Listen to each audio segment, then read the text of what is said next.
பெரியவா சரணம். பெரியவா வானொலியின் மாலை நிகழ்ச்சிகள் ஆரம்பமாகின்றன.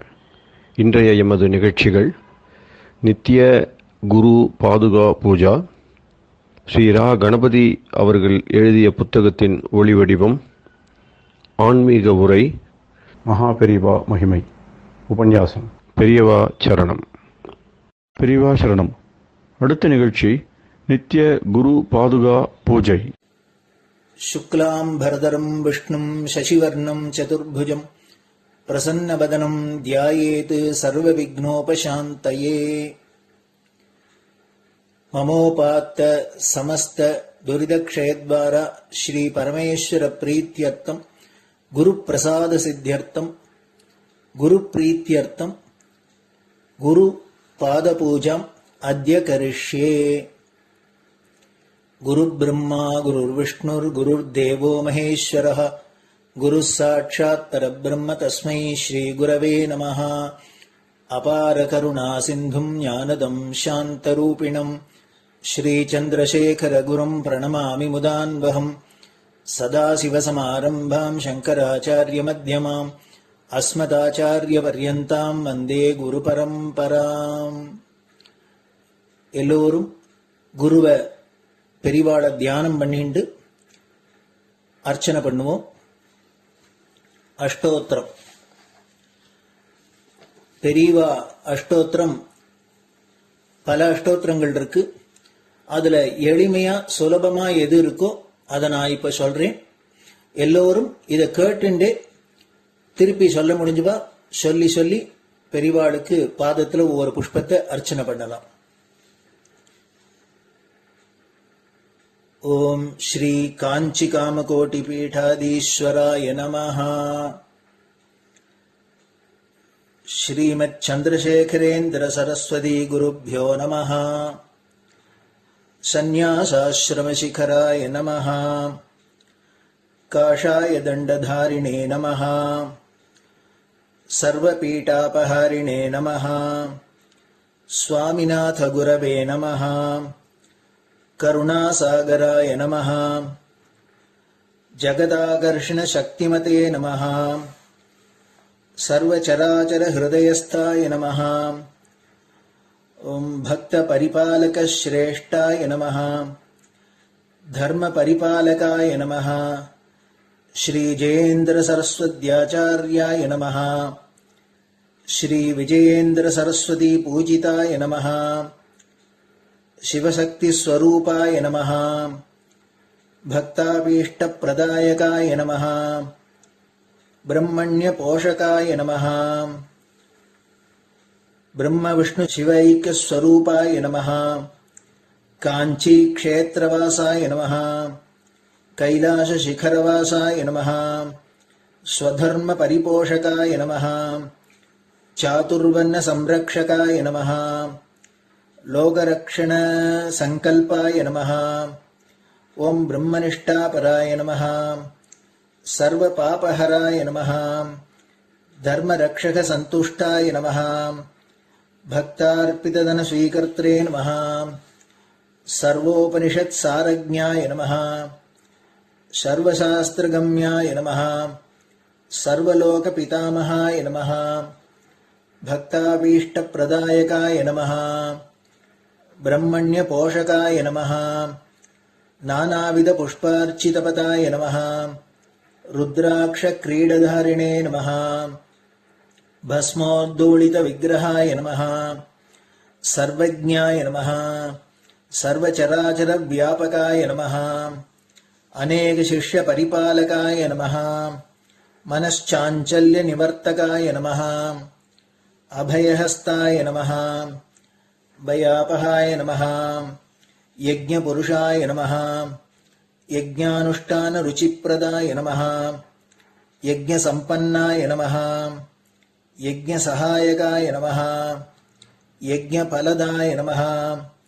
यज्ञप्रियाय नमः. उपमानरहिताय नमः. स्फटिक तुलसी रुद्राक्ष हारधारिणे नमः. चातुर्वर्ण समदृष्टये नमः. ऋग्यजुस्साम अथर्वणादि चतुर्वेद संरक्षकाय नमः. दक्षिणामूर्तिस्वरूपाय नमः जाग्रत् स्वप्न सुषुप्ति अवस्थातीताय नमः कोटिसूर्यतुल्यतेजोमय शरीराय नमः साधुसङ्गसंरक्षकाय नमः अश्वगज गोपूजा निर्वर्तकाय नमः गुरुपादुकपूजातुरन्तराय नमः कनकाभिषिक्ताय नमः स्वर्णबिल्वदलपूजिताय नमः सर्वजीवमोक्षदाय नमः मूकवाक्ताननिपुणाय नमः नेत्रदीक्षादानाय नमः द्वादशलिङ्गस्थापकाय नमः गानरसप्रियाय नमः ब्रह्मज्ञानोपदेशकाय नमः सकलकलासिद्धिताय नमः चातुर्वर्ण्यपूजिताय नमः अनेकभाषासम्भाषण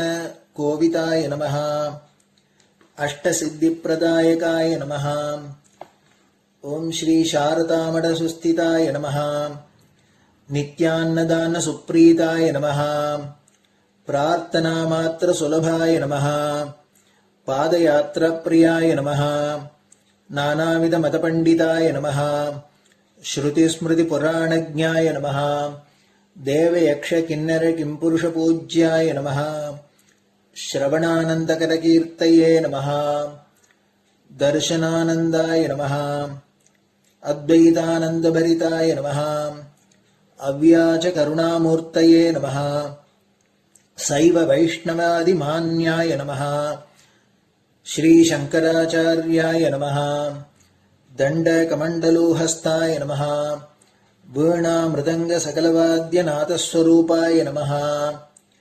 रामकथारसिकाय नमः वेदवेदाङ्ग आगमादिसकलकलासतस्प्रवर्तकाय नमः हृदयगुहाशयाय नमः शतरुद्रीयवर्णितस्वरूपाय नमः केदारेश्वरनाथाय नमः अविद्यानाशकाय नमः निष्कामकर्मोपदेशकाय नमः लघुभक्तिमार्गोपदेशकाय नमः लिङ्गस्वरूपाय नमः सालग्रामसूक्ष्मस्वरूपाय नमः कालड्यां शङ्करकीर्तिस्तम्भनिर्माणकर्त्रे नमः जितेन्द्रियाय नमः शरणागतवत्सलाय नमः श्रीशैलशिखरवासाय नमः डमरुकनादविनोदाय नमः वृषभारूढाय नमः दुर्मदनाशकाय नमः आभिचारिकदोषहर्त्रे नमः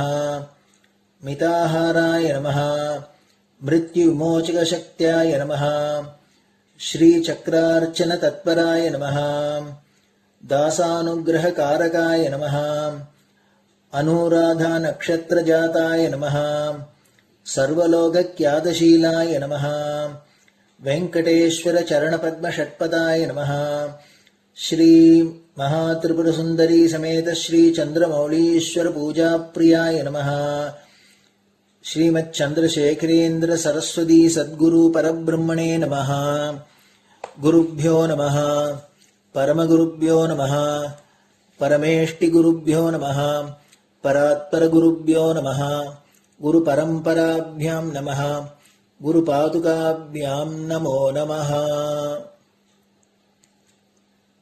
அடுத்தது ஊதுபத்தி இருந்தா அதை காமிச்சு தூபம், நெய் தீபம் இருந்தா காமிச்சு அதை நெய் தீபம் தீபம் காமிச்சுட்டு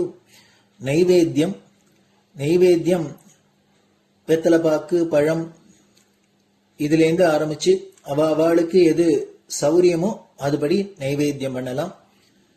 அதுக்கு அடுத்தது கற்பூர ஹாரத்தி பண்ணி எல்லோரும் பிரதட்சிண நமஸ்காரம் பண்ணி பெரியவாள்கிட்ட பிரார்த்தனை பண்ணிண்டு எல்லோரும் க்ஷேமமா இருக்கணும், லோகம் பரம மங்களமா சௌக்கியமா இருக்கணும், எல்லோரும் வியாதி வெக்க இல்லாத ஆயுராரோக்கிய ஐஸ்வர்யத்தோட சாந்தம் அமைதியோட ஞான வைராக்கியத்தோட எல்லோரும் நல்லவர்களாயிருந்து நன்மையை அடையணும்னு பிரார்த்தனை பண்ணி இந்த பூஜையை தினம் செய்யலாம்.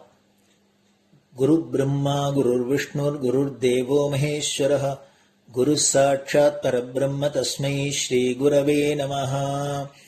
அபார கருணா சிந்தும் ஞானதம் சாந்தரூபிணம் ஸ்ரீ சந்திரசேகர குரும் பிரணமாமி முதான்வகம்.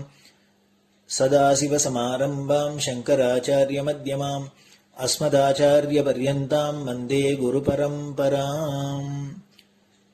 குரு பாத பூஜை நிறைவடைஞ்சது. பெரியவா சரணம். பெரியவா சரணம். பெரியவா வானொலியில் நேயர்கள் அடுத்து கேட்க இருப்பது ஸ்ரீ ரா கணபதி அவர்கள் எழுதிய புத்தகத்தின் ஒளி வடிவம். அளிப்பவர் ஸ்ரீமதி உமா சங்கர் அவர்கள். தேனினும் இனிய சொல்லான் தீச்சுடர் மேனி கொண்டான் ஊனுயிர்க்கு உயிரதான ஒன்றினைக் கலந்து நின்றான் ஏனினிக் கவலை நெஞ்சே இன்றுனக் அருள் செய்தான் இஞ்ஞானவான் காமகோட்டி நாதனை நம்புவோமே. ஜெய ஜெயசங்கர, ஹரஹர சங்கர. மகாபெரியவாளின் உபன்யாசங்களை ரா கணபதி அண்ணா தெய்வத்தின் குரல் என்ற பெயரில் 7 பாகங்களாக தொகுத்து நமக்கு அளித்ததின் முதல் பாகத்தின் அடுத்த பகுதி கோபம். காமம், குரோதம் என்று சேர்த்து சொல்வது வழக்கம். காமம் என்பது ஆசை, குரோதம் என்பதுதான் கோபம். ஆத்திரம், துவேஷம் இவை எல்லாம் ஆகும். மனிதனை பாபத்தில் தள்ளுபவை காமமும் குரோதமுமே என்று கிருஷ்ண பரமாத்மா கீதையில் சொல்லியிருக்கிறார்.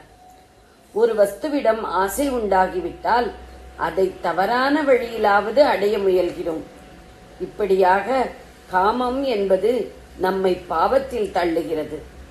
அது நமக்கு பெரிய சத்ரு. அதே போன்ற இன்னொரு சத்ருவே கோபம். நாம் ஆசைப்படுகிற வஸ்து கிடைக்காத பொழுது இதற்கு தடையாக இருந்தவர்கள் மீது அல்லது தடை என்று நாம் நினைத்தவர்கள் மீது கோபம் வருகிறது. அதாவது நிறைவேறாத காமமே கோபம் என்று பெயர் கொள்கிறது. ரப்பர் பந்தை சுவரில் எறிகிறோம். அது எதிர்த்து கொண்டு நம்மிடமே திரும்பி வருகிறது. எரியப்படும் பந்து காமம். அதே பந்து திரும்பி வரும்போது கோபமாகிறது. திரும்பி வருகிற பந்து நம்மையே தாக்குகிறது. அப்படியேதான் நம்முடைய கோபத்தால் பிறரை தாக்குவதாக நினைத்தாலும் அது நம்மையே தான் அதிகம் தாக்குகிறது. கோபத்தில் நம் உடம்பெல்லாம் ஆடி போகிறது. நம் தேகம், மனசு இரண்டுக்கும் கோபத்தினால் பெரிய கிளேசம் உண்டாக்கிக் கொள்கிறோம். நாம் ரௌத்ராகாரமாக சத்தம் போடும்போது நம்மை யாரேனும் போட்டோ பிடித்து அப்புறம் நம்மிடம் காட்டினால் போதும். கோபாவேசத்தில் நம்மை நாமே எத்தனை கோரமாக்கிக் கொள்கிறோம் என்று புரிந்து கொண்டு வெட்கப்படுவோம். சாதாரணமாக மனிதர்களுக்கும் பிராணிகளுக்கும் வயிற்றுக்கு ஆகாரம் கொடுத்தால் அப்போதைக்கு பசி அடங்குகிறது. அடுத்த வேளை மறுபடியும் பசி ஏற்படுகிறது. நெருப்புக்கு மட்டும் நாம் ஓர் ஆகாரத்தை போட்டால் அது அடங்குவதே இல்லை. இன்னும் அதிகமாக கொழுந்துவிட்டு எரிகிறது. மேலும் பல பொருட்களை தகித்து கபளீகரம் செய்கிறது. நெருப்பு பிரகாசமயமாக இருந்தாலும் தான் ஸ்பரிசித்து விட்டு செல்கிற பண்டங்களை எல்லாம் கண்ணங்கரேல் என்று கருப்பாக்கிக் கொண்டு போகிறது. இதனால் நெருப்புக்கு கிருஷ்ணவர்த்மா என்று ஒரு பெயர் ஏற்பட்டிருக்கிறது. காமமும் இப்படிப்பட்ட கிருஷ்ணவர்த்மாதான். அது தீயாக எரிகிறது. அதற்கு பிரியமான வஸ்துவை கொடுப்பதால் பசி அடங்காமல் அதிகமாகிக் கொண்டே போகிறது. அது நம் மனசையே கருப்பாக்கி விடுகிறது. ஓர் இச்சை பூர்த்தியாகிற போது தற்காலிகமாக ஒரு மகிழ்ச்சி உண்டானாலும் பிற்பாடு அதையே மீண்டும் தேடி அலைந்து அமைதியையும் சந்தோஷத்தையும் குலைத்துக் கொண்டு அழுகையையும் கோபத்தையும் உண்டாக்கிக் கொள்கிறோம். அழுகை துக்கத்தில் உண்டாவது. நிறைவேறாத ஆசையின் 2 உருவங்கள்தான் துக்கமும் கோபமும். நம் ஆசையின் நிறைவேற்றத்துக்கு தடையாக இருந்தவர்கள் நம்மை விட கீழ்ப்பட்டவர்களாக இருந்தால் அவர்களிடம் கோபத்தை காட்டுகிறோம். அவர்கள் நமக்கு மேலே இருந்துவிட்டால் கோபித்துக் கொள்ள முடியாமல் நமக்குள்ளேயே துக்கப்பட்டு கொண்டு அழுகிறோம். கோபத்தின் கெட்ட சக்தி காமத்தின் சக்தியை விட பெரியது. இதை நளச்சரித்திரமான நைஷதம் வெகு அழகாக சொல்கிறது. கலி அரசன் வருகிறான். அவனது சேனாதிபதிகளாக காமனும் குரோதனும் வருகிறார்கள். கட்டியக்காரன் இவர்களுடைய பெருமைகளை பாடுகிறான். குரோதனை பற்றி அவன் என்ன பாடுகிறான்? காமன் புகாத இடமில்லை என்பார்கள். ஆனால் காமனும் புகாத ஒரு கோட்டை உண்டு. அந்த கோட்டைக்குள்ளும் இந்த குரோதன் குடிகொண்டிருக்கிறானாக்கும். அது எந்த கோட்டை தெரியுமா? துர்வாசருடைய இதயம்தான் என்று குரோதனின் புகழை பாடுகிறான். காமமே அறியாத துர்வாச மகரிஷியும் கோபத்துக்கு ஆளானவர் என்று தாத்பரியம். நாம் இந்த மகா பாவியான குரோதனிடம் ரொம்பவும் ஜாக்கிரதையாக இருக்க வேண்டும். கொஞ்சம் யோசித்து பார்த்தாலும் நமக்கே தெரியும். யாரையும் கோபித்துக் கொண்டு சத்தம் போட நமக்கு சிறிதும் யோக்கியதை இல்லை என்றும், யாரை நாம் கோபித்துக் கொள்கிறோமோ அவர்கள் செய்கிற தவறுகளை, அதைவிட பெரிய தவறுகளை கூட செய்தவர் நாம் என்பதும் நம் அந்தராத்மாவுக்கு தெரியும். அப்படியே நாம் தவறு செய்யாவிட்டாலும் கூட அந்த மனிதன் அந்த சூழ்நிலையில் செய்த தவற்றை நாமும் கூட அந்த சூழ்நிலையில் இருந்தால் செய்திருக்க கூடும் என்று எண்ணி பார்க்க வேண்டும்.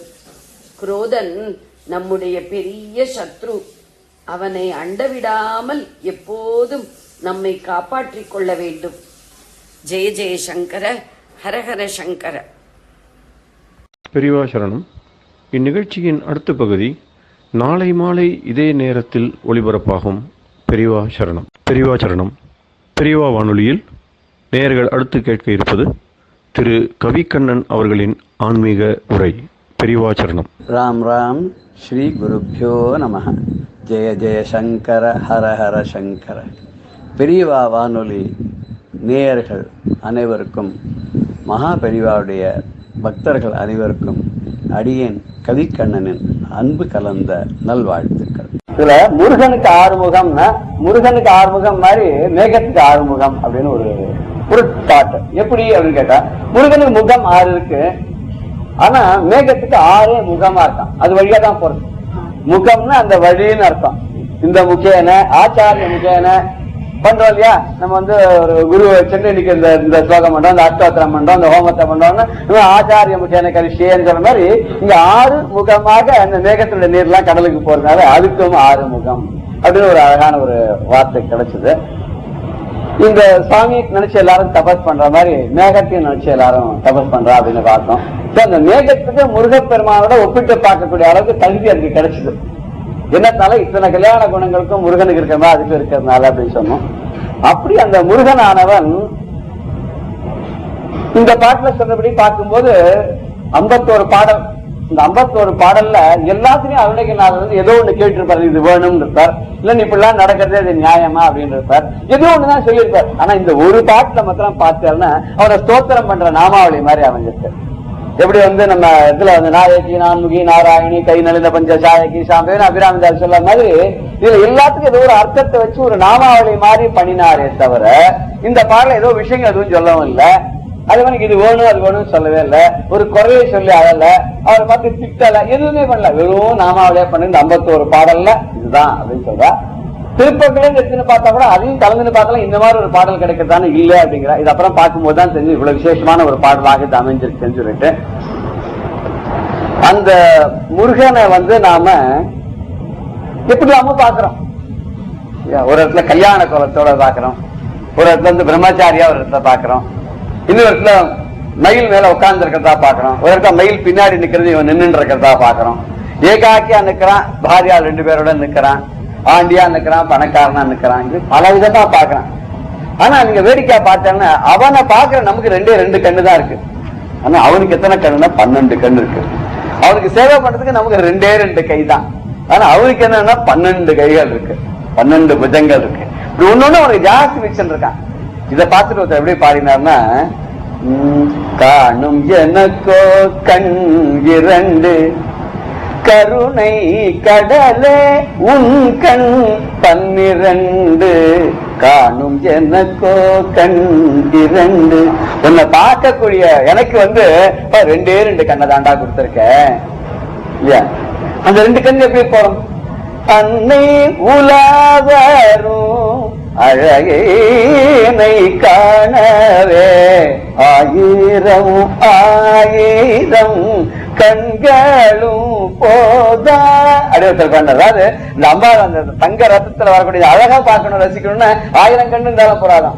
இவன் என்ன பண்ணிட்டான்? நமக்கு 2 கண்ணை கொடுத்தான், அவன் 12 கண்ணை வச்சுட்டு இருக்கான். ஒரு கண்ணு இல்லாதையே பார்க்கலாமே அவன். சகசிராட்ச சகசிரபாத சொன்ன மாதிரி அவனுக்கு 1000 பாதங்கள் 1000 கண்கள்னு நிஜமா 1000 கண்ணுன்னு அர்த்தம் இல்ல, 1000 பாதங்கள் எல்லாமே அவனுடைய தான், பாணி பாதங்கள் எல்லாமே அவனோட தான். அப்படின்றதுனால எல்லா இடத்துலயும் கண்கள் இல்லாதையே பார்க்க முடியும். ஆனா நமக்கு கொடுக்கக்கூடிய அந்த சொரூப காட்சியில அவன் 12 கண்ணு வச்சிருக்கான். ஆனா கருணை கடலா இருக்கான். அந்த கருணை கடலுக்கு 12 கண்ணு கூட நமக்கு 2 கண் தானே கொடுக்கும். ஒரு ஆத்தங்கத்தோட அந்த கவி சொல்ற, வேணு வரவும் தரும் சிரம் 6 அந்த வினையெல்லாம் அகற்றும் கரம் 6 காணும் எனக்கோ கண் 2. இவனுக்கு நம்ம கேட்க வரத்தெல்லாம் கொடுக்கக்கூடிய தலையாது. அது எப்படின்னா அது இல்லைன்னு ஆட்டவே ஆட்டாதான். ஏன்னா ஆட்ட முடியாது, அவனுக்கு 6 தலை இருக்கோ இல்லையோ. இப்படி ஆட்டணும்னா பாரத்னா இந்த பக்கம் அந்த பக்கம் சாஞ்சி போயிடுவான். அதனால என்ன போயிட்டாருன்னா எது கேட்டாலும் ஆமான்னு தான் சொல்லி ஆகணும். எனக்கு இது வேணும்னா சரி. இப்ப நம்ம குழந்தை எல்லாம் சொல்லுவோம் தெரியுமா, அம்மா அது வேணும் சரி ஆகட்டும், அம்மா சொல்லிட்டே இல்லையா? அது மாதிரி இவனும் எதுக்கு எடுத்தாலும் சரிங்கிறான். ஆமா ஆமாங்க. வேணும் வரம் தரும் சிரம் 6. ஒரு தலையால ஆமான்னு சொல்லியான், 6 தலையாலையும் ஆமா சொல்ல. ஒரு தடவை சொன்னாலே மகான்களா சொன்னது. ஒரு தடவை சொன்னா அது ஒரு விளையாட்டா சொன்னா கூட மகான்கள் சொன்னா அது கல்லு மேல எழுதின வார்த்தைக்கு சமம் அப்படின்னு சொல்லிருக்கா. இவன் என்ன பண்றான்? 6 தலையால ஆமாங்கிறான். அதான் 6 தலை அற்றவனை அன்றி 6 தலை படைத்தவனை அன்றியாம் இவ்வுலகில் வேறு தலை படைத்தோரை வேண்டுவதோ ஏதுமில்லை என்று அர்த்தம். அந்த 6 தலை படைத்த முருகன் இருக்கானே அவனை தவிர யாத்தி போன எதுவுமே கேட்க மாட்டேன், எந்த நிலம் வந்தாலும் கேட்க மாட்டேன். ஏன்னா 6 தலை அற்றவனை மாசறவே பணிவார்கள் 6 தலை பெறுவதும் அவரியிலே என்றோம். அவருக்கு மாறுபாடு உள்ள தலையே கிடையாது. 6 தலை ஒரே மாதிரிதான் அனுகிரகம் பண்றது. அவனை பணிச்சுட்டா அப்ப நமக்கு ஆறுதல் கிடைச்சிருமே. நமக்கு அதானே வேணும். அவன் எந்த சௌக்கியமா என்ன வேணும், ஏதோ ஒரு ஆத்தங்கமா 4 வார்த்தை சொல்றதுக்கு யாருமே கிடைக்க மாட்டாங்களே, அது கிடைச்சுட்டா போருமே நமக்கு. இவன் ஆறுதல் தரான் அப்படின்னா அவனுக்கு 6 தலைகள். அன்பர்களுடைய கட்டங்கள்லாம் தீர்க்கறதுக்கு 12 கரங்கள், 12 கரங்கள் இருக்கு. அப்புறம் அவனை எப்படி நம்ம பாக்குறோம்? இது மட்டும் தானா ரூபமா பாக்குறோம். அது தவிர பார்க்க இடத்தெல்லாம் இருக்கான். பார்க்கும் இடமெல்லாம் நீக்க மர நிறைந்த பரிபூரானந்த பரம்பொருளா இருக்க. எப்படி இருக்கான்? கோவில் தனில் சிலையாக கோதிலாத நிலையாக. கோவில்ல சிலையா இருக்கான். கோவில்ல அங்க என்ன சொரூபம்னா நம்ம பார்க்கக்கூடிய சொரூபம் ரூபமா இருக்கு, உருவமா இருக்கு. கோதிலாத நிலையில அருவமா இருக்கான். உருவமும் அருவம். அருவம் எப்படின்னா பாக்கிறதுல பரபிரமமா இருக்கான். அதுல கோதில்லாத நிலை. கோது அப்படி சொன்னாக்க எந்த விதமான குணமும் இல்லாத, குணதோஷங்கள் இல்லாத, குணதோஷ வர்ஜித்தனா அவன் எல்லாருக்கும் பரபிரமமா இருக்கான். அது பார்க்கறதுதான் நமக்கு சக்தி வேணும். ஓவியத்தே கலையாக உண்மையெனும் மலையாக. இந்த ஓவியம்னு பாக்குறோம், எங்க பார்த்தா அது ஒரு கலையா இருக்கும். ஓவியம்னு ஒரு வார்த்தைக்கு உபமானத்துக்காக சொல்றோம். அந்த கலைகள் எல்லாத்திலும் இருக்கே. ஒரு படம் வரைஞ்சாலும் கலையா இருக்கு, ஒரு சிற்பத்தை பண்ணாலும் கலையா இருக்கு, ஒரு சங்கீதத்திலேயும் கலையா இருக்கு. இதுல எல்லாம் கலை ரூபமா வந்துருக்கான். உண்மை எனும் மலையாக. இந்த உண்மை அசைக்க முடியாத மலையா. ஆனா நம்ம பார்க்கும்போது சில சமயம் அந்த உண்மை தோத்து போற மாதிரி நமக்கு இருக்கும். ஆனா சத்தியமேவ ஜெயத்தேன, அதுதான் ஜெயிக்கும்.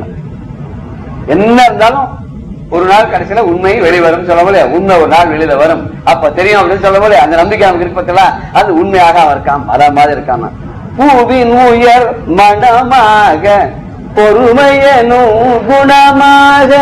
பூல இருக்கக்கூடிய அழகான வாசனை சுகந்தமும் அவன் தான்.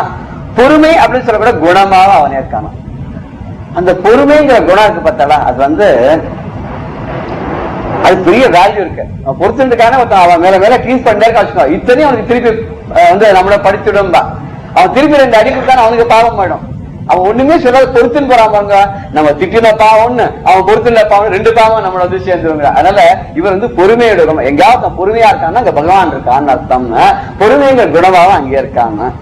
காவியத்தை கருத்தாக காட்சி தரும் உன் அழகை காணும் எனக்கோ கண் 2. காவியங்கள் குமார சம்பவம் அப்படின்னு படிக்கிறோம். கந்தர் அலங்காரம், கந்த புராணம், இதெல்லாம் கருத்தாக இருந்து கொண்டிருக்காங்க. இப்படி காட்சி தரக்கூடிய அந்த பெருமாள், அந்த வரவேஸ்வர புத்தனான முருகனை அப்படி பார்க்கக்கூடிய எனக்கு 2 கண்ணு தான் இருக்கு. ஆனா உனக்கு எத்தனை கண் தெரியுமோ? உனக்கு 12 கண் இருக்கு. அது சேர்ந்து இந்த கவிஞர் ஒரு நிந்தா ஸ்துதியா நீ இவ்வளவு வச்சிருக்கேன்னு. ஆனா என்ன இவ்வளவு கண்ணுன்னா அவனுக்கு 1000 கண்ணு இருந்தாலும் அவனுக்கும் போறாது. எத்தனை பேரை பார்த்து எத்தனை பேருக்கு எல்லாம் செஞ்சாலுமே அவனுக்கு முடியாது. உடனே அடுத்த பாட்டுக்கு போறேன். பெரியவா சரணம். இந்நிகழ்ச்சியின் அடுத்த பகுதி நாளை மாலை இதே நேரத்தில் ஒளிபரப்பாகும். பெரியவா சரணம். பெரியவா சரணம். அடுத்த நிகழ்ச்சி மகா பெரியவா மகிமை உபன்யாசம். வழங்குபவர் பிரம்மஸ்ரீ கணேச சர்மா அவர்கள். அபார கருணா சிந்தும் ஞானதம் சாந்தரூபிணம் ஸ்ரீ சந்திரசேகரகுரும் பிரணமாமி முதான்வகம்.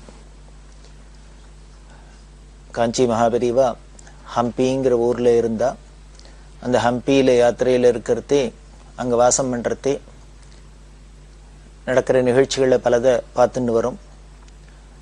அந்த ஹம்பியில் பெரியவா இருக்கிறதே ஒரு சுவாமிகள் காசியிலேருந்து ஒரு சன்னியாசி வந்து பெரியவாளை தரிசனம் பண்ணுறதுக்கு வந்தார்.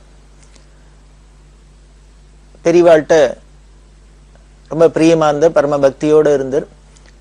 பெரியவானா தமிழ் பேசினார். அதனால காசியிலேருந்து வந்திருக்கார் அப்படின்னு எல்லாரும் ஏதோ வடதேசத்து சுவாமிகளாக்கும் அப்படின்னு நினைச்சுட்டு இருக்கலாம்.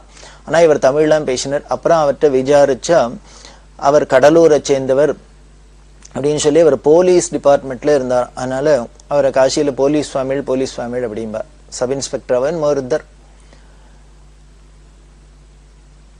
பெரியவா அவர்கிட்ட விவரம்லாம் விசாரிக்கிறது, இல்லை நான் காசியில தான் இருக்கேன், நான் அது மாதிரி கடலூர் எனக்கு சொந்த ஊர், தமிழ்நாட்டை சேர்ந்தவன் தான், நான் போலீஸ்ல உத்தியோகமா இருந்தேன்.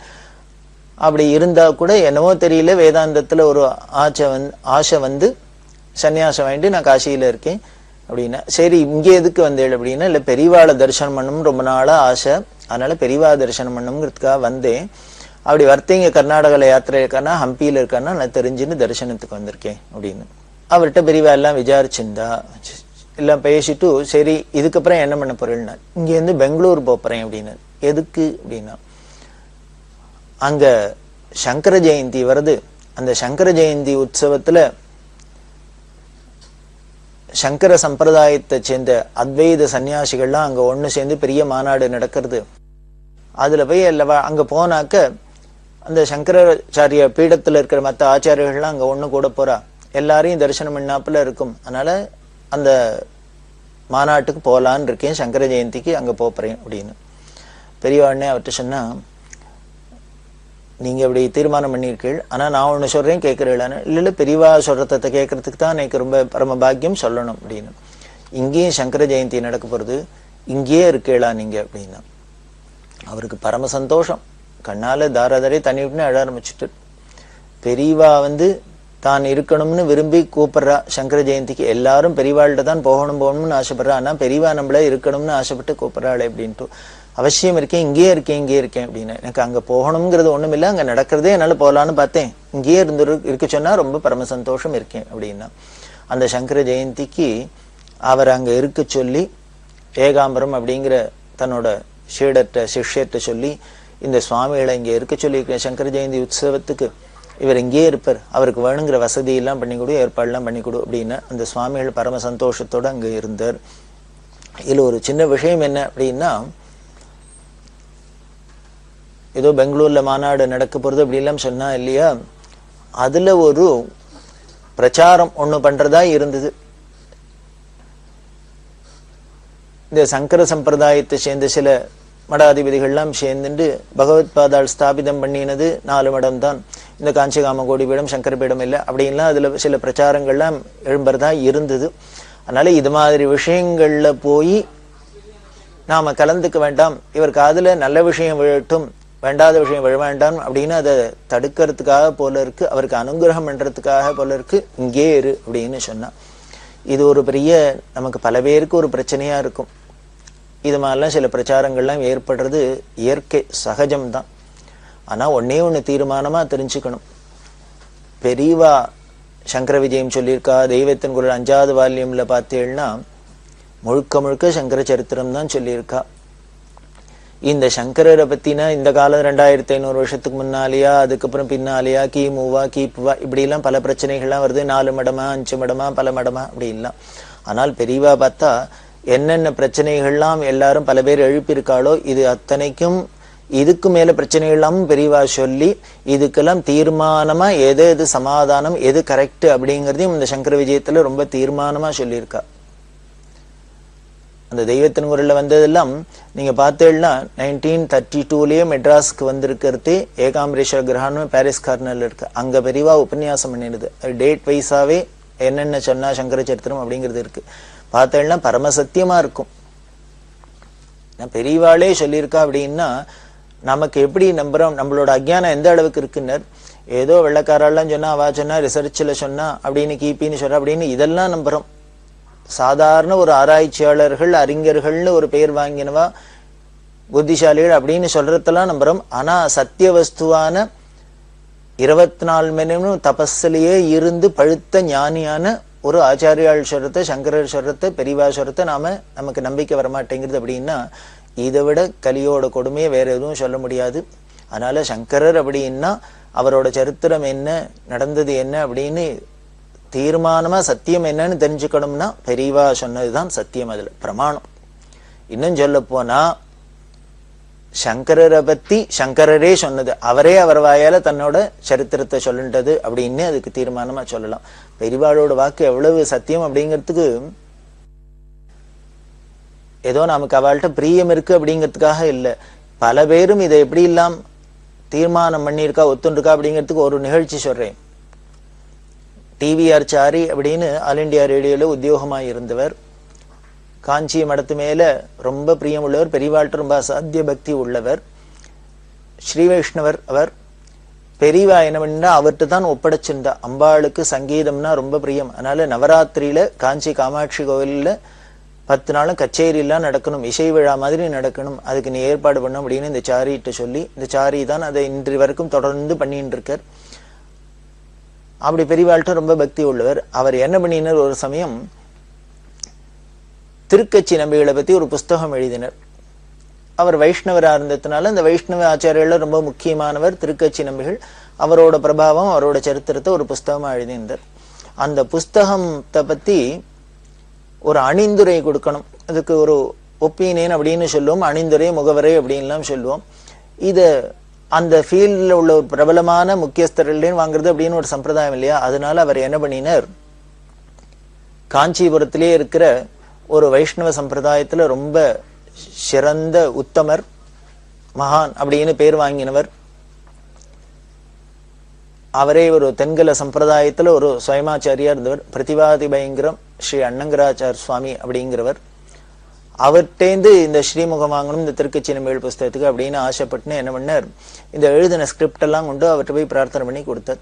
அவரும் ஆஹா ரொம்ப சந்தோஷம், பார்த்துட்டு நான் உனக்கு சொல்றேன், தன்னோட கருத்தை சொல்றேன் அப்படின்னு சொல்லியிருந்தார்.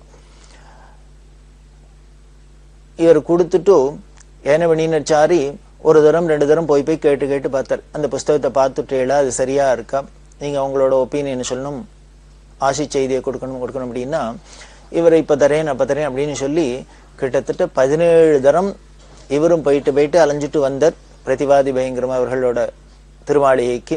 ஆனா இன்னும் கிடைக்கல. இந்த சாரிக்கு ஒரு மாதிரி மனசு தாபமா போயிடுத்து, ஏன் வரணும் தரமாட்டேங்கிறார், ஒன்னும் முடிஞ்சா கொடுக்குறேன்னு சொல்லணும், இல்லையா இல்லைன்னு சொல்லணும், ரெண்டும் இல்லாத இப்படி நடக்க விடுறாரு அப்படின்ட்டு. இப்ப 18வது தரம் போறதே அவர்கிட்ட நமஸ்காரம் பண்ணி சேவிச்சுன்னு பிரார்த்தனை பண்ணிட்டு ராமானுஜரை அவரோட குருவான திருக்கோஷ்டி நம்பிகள் 18 தரம் அலைய விட்டு தான் மந்திரோபதேசம் பண்ணார் அப்படின்னு ராமானுஜ சரித்திரம் சொல்றது. அதே மாதிரி அடியேனுக்கும் இது 18ஆம் தரமா வந்திருக்கேன், இதுக்கு மேலேயும் தாமசம் பண்ணாத நீங்க இந்த ஆசி செய்தி அனுகிரகம் பண்ணணும் அப்படின்னு பிரார்த்தனை பண்ண பிரதிவாதி பயங்கரம் சுவாமி சிரிச்சுட்டே, இல்ல நீ நான் பார்த்துட்டேன், இந்த புஸ்தகம் எல்லாம் பார்த்துட்டேன், அதுல ஒரு சந்தேகம் இருக்கு, அதை உங்ககிட்ட கேட்டுண்டு அதை தெளிவுபடுத்தின அப்புறம் உனக்கு அந்த ஆசி செய்தி கொடுக்கணுங்கிறதுக்காக தான் வெயிட் பண்ணிட்டு இருக்கேன் அப்படின்ட்டு உடனே இந்த புஸ்தகத்தை எடுத்து அதுல ஒரு பக்கங்கள்லாம் திருப்பி அதுல என்ன பண்ணினார், ஒரு அண்டர்லைன் பண்ணி வச்சிருக்கார் கொஸ்டின் மார்க் போட்டு. அது என்ன அப்படின்னா, காஞ்சிபுரத்துக்கு சத்தியவிரத கஷேத்திரம் அப்படின்னு ஒரு பேர் உண்டு. அந்த சத்தியவிரத க்ஷேத்திரம் அப்படின்னு பேர் இருக்கிறத இவர் இந்த சாரி குறிப்பிட்டிருக்கார்.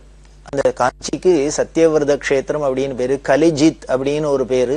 இந்த காஞ்சிபுரத்தோட பேர் எல்லாமே, நாம மகிமை எல்லாமே கேட்டாலே காஞ்சிபுரத்தோட பெருமை என்னன்னு தெரியும். அப்பேற்பட்ட பெருமை உள்ள மோட்சபுரியான தட்சிண தேசத்துல உள்ள இந்த மோட்சபுரியை விட்டுட்டா பகவத் பாதால் வேற எங்கேயான போய் பீடம் ஸ்தாபிதம் பண்ணியிருப்பா? இல்ல இந்த காஞ்சிபுரத்துல வேற எங்கேயானு பண்ணியிருந்தா கூட இந்த காஞ்சிபுரத்துல ஒரு பீடம் இல்லாத வச்சிருப்பாளா? மூர்த்தி, ஸ்தலம், தீர்த்தம் அப்படின்னு எந்த பெருமையை எடுத்தாலும் சரி, நாம மகிமையை எடுத்துனாலே போறோம். காஞ்சிபுரம்ங்கிறது எவ்வளவு முக்கியமானது, தேசத்திலேயே எவ்வளவு பெரிய ஒரு முக்கியமான க்ஷேத்திரம். அதுக்கு உண்டான அந்த முக்கியத்துவத்தை உணர்ந்து ஆதிசங்கர பகவத் பாதாள் அதுக்குள்ள என்னென்ன காரியங்கள்லாம் பண்ணியிருப்பாள் அப்படிங்கிறத நாம உள்ளங்கை நெல்லிக்கனி மாதிரி ரொம்ப தெளிவாவே தெரிஞ்சுக்கலாம். அதுல ஒண்ணுதான் அந்த நாம மேல ஒண்ணு சத்தியவிரதம் அப்படிங்கிறது. கலிஜித்னும் சொன்னேன், கலியை ஜெயிக்கக்கூடிய க்ஷேத்திரம் அப்படின்னு சொல்றோம். அதுக்கு பேர் இருக்கு. அது கலி அண்டாத ஒரு இடம் அப்படின்னு அர்த்தம். கலியை ஜெயிக்கக்கூடியது அப்படின்னு அர்த்தம். அதாவது மாய அஜ்ஞானத்தை ஜெயிக்கக்கூடியது அப்படின்னு அர்த்தம். அதே போல இந்த சத்தியவிரதம் அப்படின்னா அந்த க்ஷேத்திரத்தோட பேரு காஞ்சிபுரத்துக்கு உண்டு அப்படின்னு சாரி சொல்லி இருக்கார். இதுக்கு என்ன அர்த்தம் அப்படின்னு பிரதிபாதி பயங்கர சுவாமி கேட்டு, இந்த சத்தியவிரத க்ஷேத்திரம் அப்படின்னா இந்த க்ஷேத்திரத்துல உள்ளவாள், இந்த க்ஷேத்திரவாசிகள்லாம் அவளுக்கு ஒரே ஒரு விரதம் என்ன அப்படின்னர், பேசினா சத்தியத்தை பேசுறது, இல்லையா பேசாத இருக்கிறது. அவ வாயை திறந்து பேசினாலும் சத்தியம்தான். வேற வெட்டி பேச்சு வேற ஒன்னும் வீண் பேச்சே பேச மாட்டா அப்படின்னு வருத்தமாவே வச்சவாள்லாம் வாழற இடம்னு பேரு. அதனால்தான் இதுக்கு சத்தியவிரத க்ஷேத்திரம்னு பேரு அப்படின்னு. பெரியவா சரணம். இந்நிகழ்ச்சியின் அடுத்த பகுதி நாளை மாலை இதே நேரத்தில் ஒளிபரப்பாகும். பெரியவா சரணம். பெரியவா சரணம். அடுத்த நிகழ்ச்சி திருவாசக இன்னிசை. வழங்குபவர் ஸ்ரீ சத்குருநாத தேசிகர் அவர்கள். பெரியவா சரணம். திருச்சிற்றம்பலம். ஆனந்த பரவசம். விச்சுக்கேடு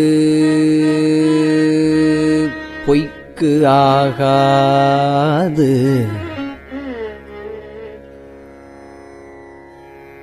என்று இங்கு என்னை வைத்தாய்.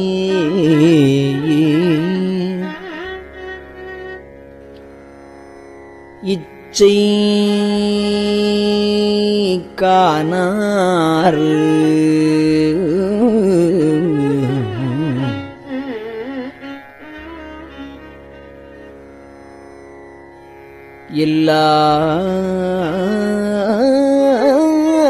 எல்லாரும் வந்து உன் தாழ் சேர்ந்தார்.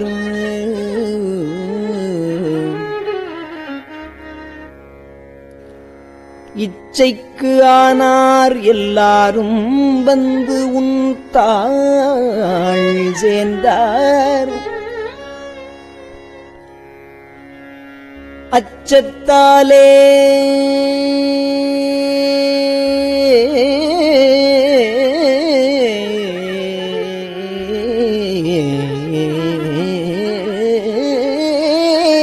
ஆழ்ந்திடுகின்றேன், அச்சத்தாலே ஆழ்ந்திடுகின்றேன். ஆரூர்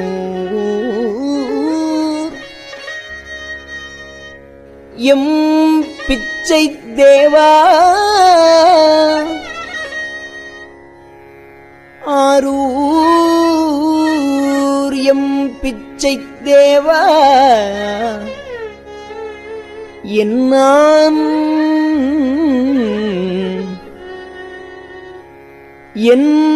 நான் செய்யேன்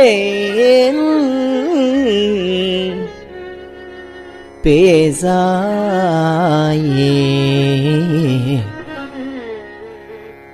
பேசாயே.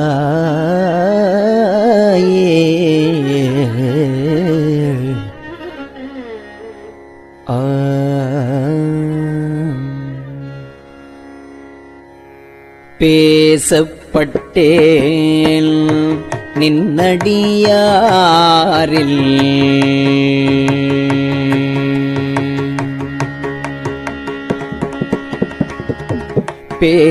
பேசப்பட்டேன் நின்னடியாரில் திருநீரே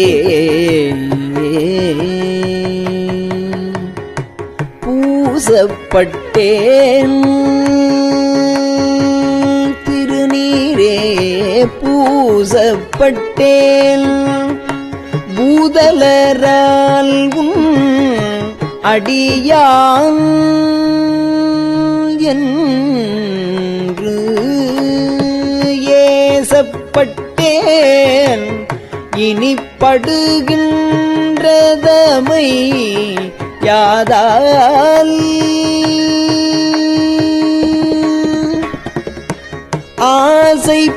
ஆசைப்பட்டேன் ஆட்பட்டேன் அடியேனே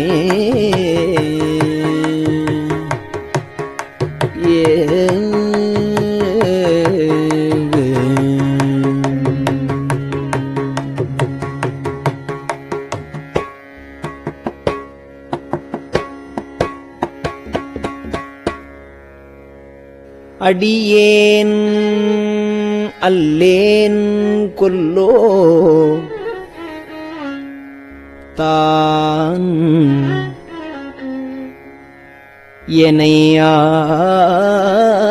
எனையாட்குண்டிலை கொல்லோ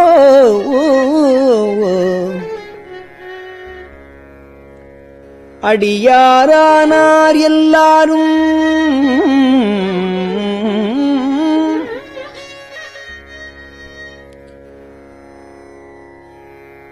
வந்து உன் தாழ் சேர்ந்தார்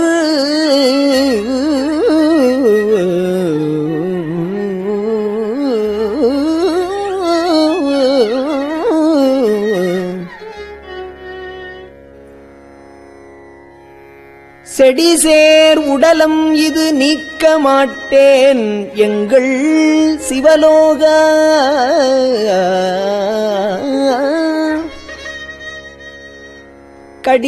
கடியேன் உன்னை கண்ணாரக் காணுமாறு காணேனே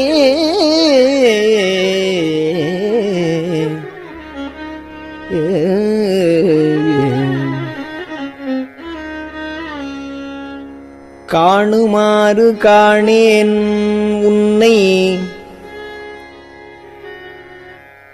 அந்நாள் கண்டேனும் பாணே பேசி எந்தன்னை படுத்தது என்ன பரஞ்சோதி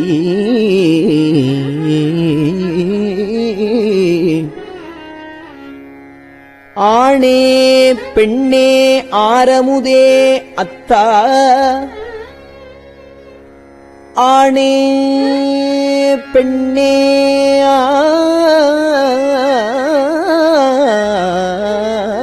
ஆரமுதே அத்தா செத்தே போயினேன் ஏன் நான் இல்லா நாயினேன் என் கொண்டு எழுகேன் எம்மானே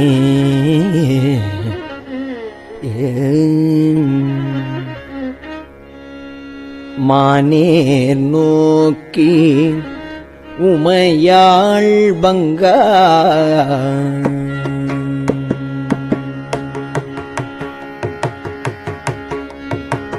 மானே நோக்கி உமையாள் பங்கா மறையீரு அறியா மறையோனே தேனே அமுதே தேனே அமுதே சிந்தைக்கு அறியாய் சிறியேன் பிழை பொறுக்கும் கோனே சிறிதே கொடுமை பறைந்தேல் சிவமாநகர் குறுகப் போனார் அடியார் யானும் பொய்யும் புறமே போந்தோமே.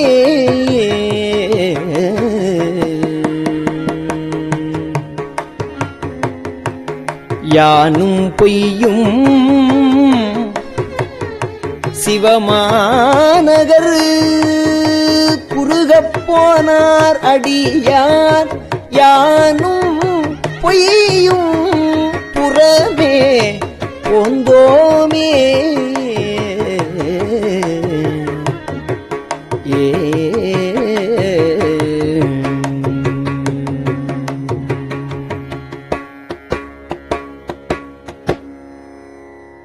புறமே போந்தோம்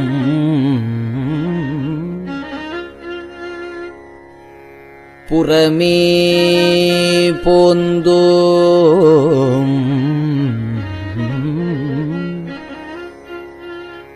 பொய்யும் யானும் மெய்யன்பு பெறவே வல்லேன். அல்லா வண்ணம் பெற்றேன் யான்.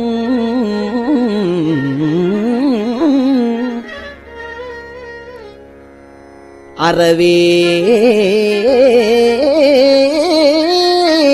நின்னைச் சேர்ந்த அடியார் மற்று ஒன்று அறியாதார்.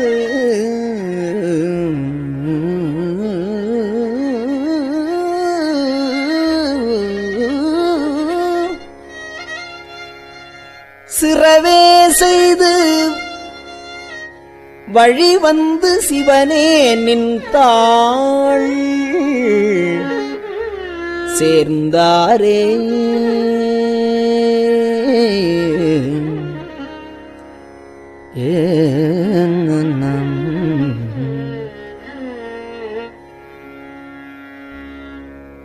தாராய் உடையாய் அடியேற்கு உன் தாள் இணையன்பு. தாராய் உடையாய் அடியேற்கு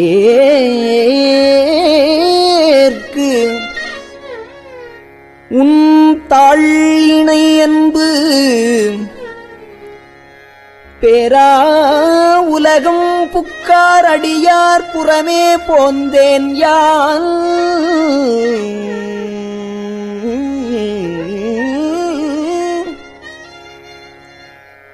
ஊராம் இலைக்க குருட்டாம்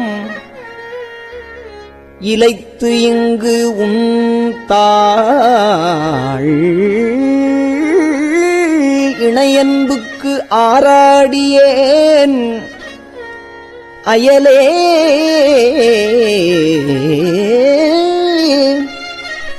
மயல் கொண்டு அழுகேனே.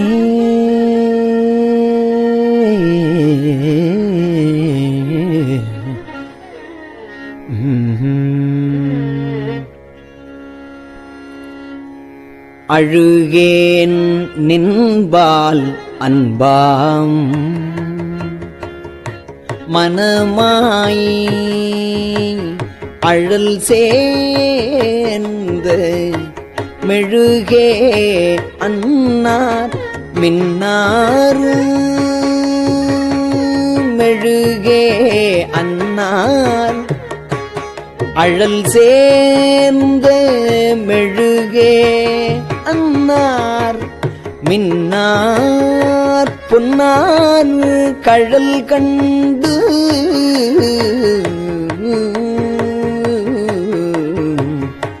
தொழுதே உன்னை தொடர்ந்தாரோடும் தொடராதே.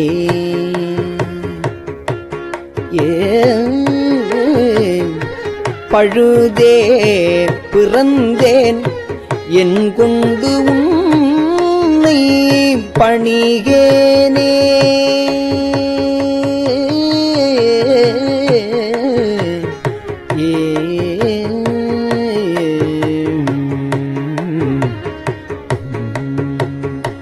பணிவார் பிணி தீர்த்து அருளி பழைய அடியார்க்கு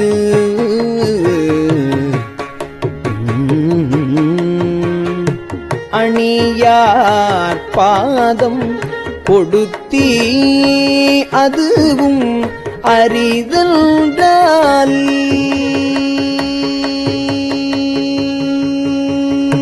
திணியார் மூங்கில் அணையேல் திணியார் மூங்கில் அணையேல் வினையை பொடியாக்கி தனியார் பாதம் வந்து ஒல்லை தாராய் பொய்தீர் மெய்யானே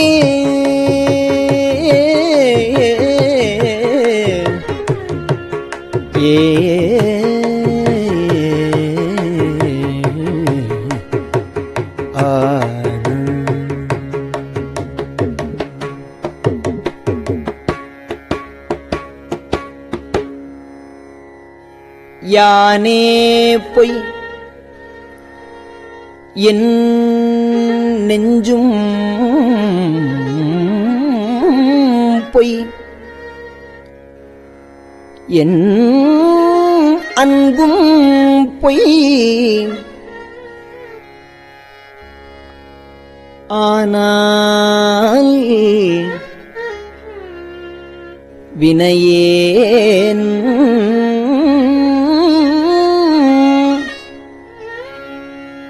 அழுதால் உன்னை பெறலாமே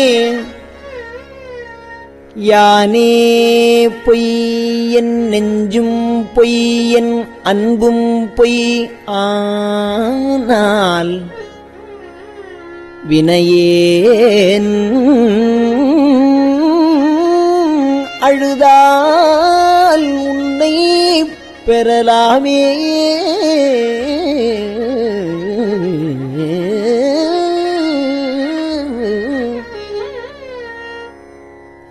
தேனே அமுதே கரும்பின் தெளிவே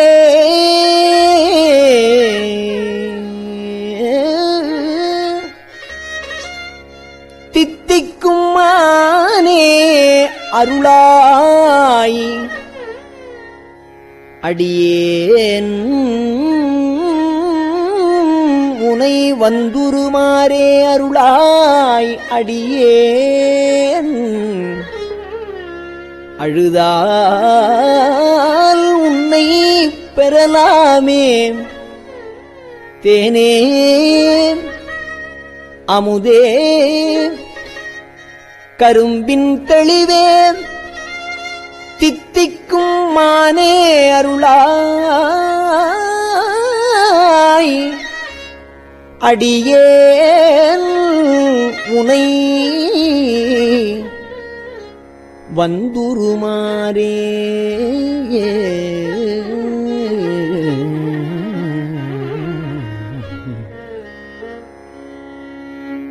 திருச்சிற்றம்பலம்.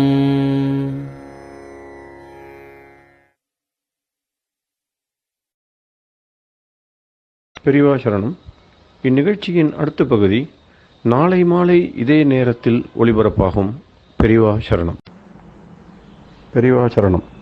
பெரியவா வானொலியின் இன்றைய நிகழ்ச்சிகளின் நிறைவாக திருப்பொன்னூசல் வழங்குபவர் சத்குருநாத தேசிகர் அவர்கள். பெரியவா சரணம்.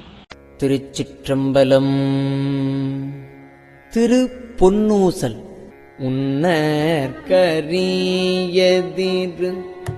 உத்தர கோசமங்கை உன்னற்கரியதிரு உத்தர கோசமங்கை மன்னி போலிந்திருந்த மன்னி போலிந்திருந்த மாமரையோன் தன் புகழே பன்னி பணிந்திருந்த பிறஞ்ச பாவங்கள் பற்றறுப்பான் அன்னத்தின் மேலேறி அன்னத்தின் மேலேறி ஆடும் அணி மயில் போல் என்னத்தன் என்னையும் ஆட்கொண்டான் எழில்பாடி பொன்கொத்த பூன்முலையீர் பொன்வொத்த பூன்முலையீர் பொன்னூசல் ஆடாமோ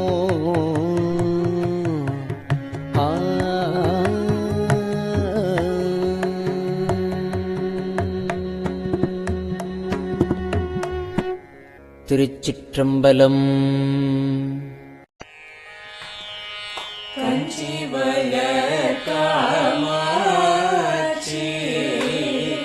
தங்குழந்தாய் சங்கரரே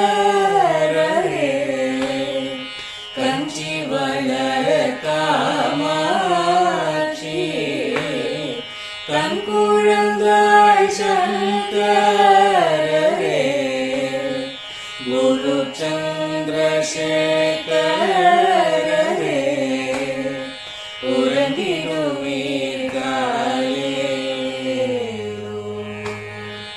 உறங்கிடுவீர்களே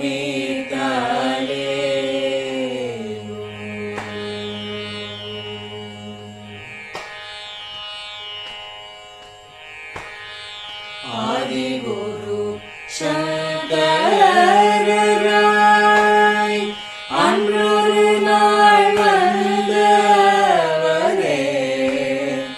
68 ஏகபதி காலே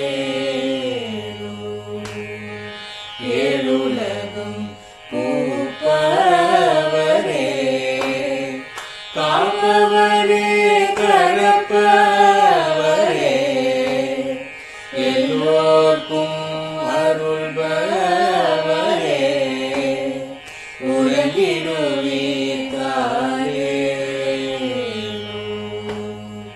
அயனுடனே மாலவனோ தேடிய பொற்பதத்தவரே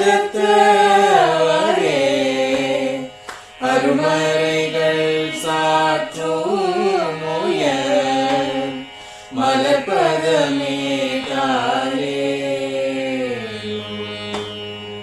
முக்தி நிலை எய்திடவே சக்தி தரும் சத்குருவே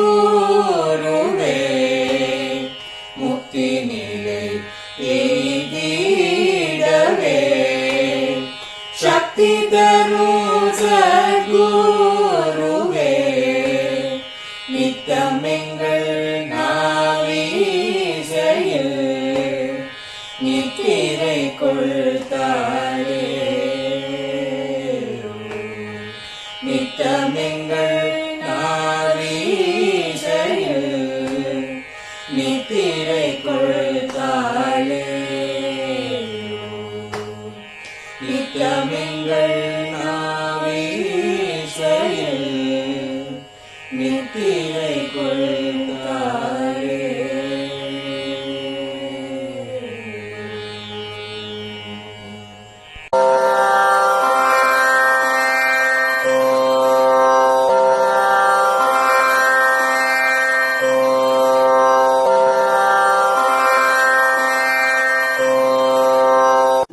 பெரியவா சரணம். பெரியவா வானொலியின் மாலை நிகழ்ச்சிகள் இத்துடன் நிறைவடைகின்றன. எமது அடுத்த ஒளிபரப்பு நாளை காலை இந்திய நேரப்படி 6 மணிக்கு துவங்கும். பெரியவா சரணம்.